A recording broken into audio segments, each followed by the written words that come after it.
Hello mga sis! Kahapon nga tayo ay nag-reveal ng ating first sahod ever kay Meta at nakakuha nga tayo ng $176.30.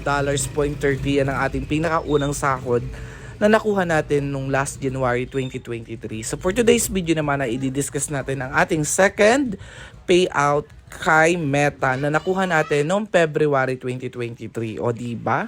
At ngayon naman na i-share natin yung sinahod natin na $287.45.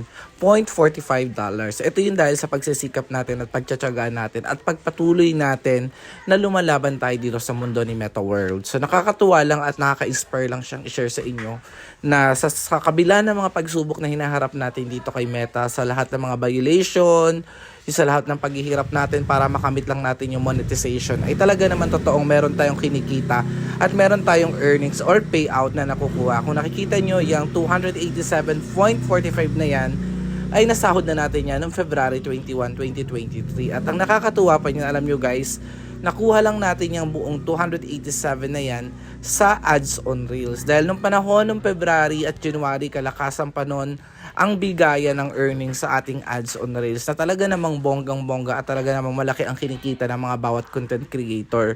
Alam niyo guys, kapag ka nagsisikap talaga tayo at tayo ay nagtsatsaga sa ating mga ginagawa habang tayo nag-i-enjoy, meron talaga itong kaakibat na earnings o bonus na earnings o sahod dito kay Meta. Tulad nga ng naranasan natin, kahit paano hindi man to ganong kalaki, pero malaking bagay nito at malaking tulong na to sa buhay natin dahil marami na tayong mabibili at marami tayong mapagagamitan ng gantong halaga. So, di ba? Sobrang laki na rito kung i-convert natin sa peso.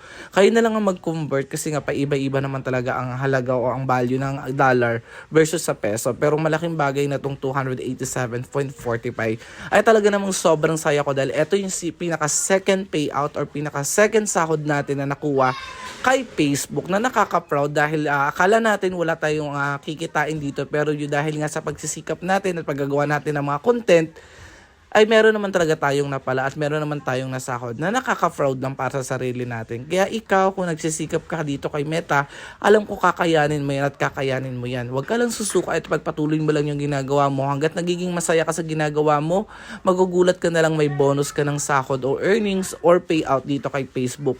So ituloy mo lang yung laban mo at huwag kang susuko. At mga sis, kung nagustuhan mo ang video na to, please follow and share at pwede kayong magtanong o mag-comment sa ating comment section kung may nais kayong iparating sa akin o may gusto kayong sabihin. Dahil sa susunod naman na video natin, i-share naman natin yung ating sinahod ng March para man makita nyo kung tumataas ba o lumalaki ba ang ating sinasahod dito pagdating kay Meta. So maraming salamat sa inyo. Bye!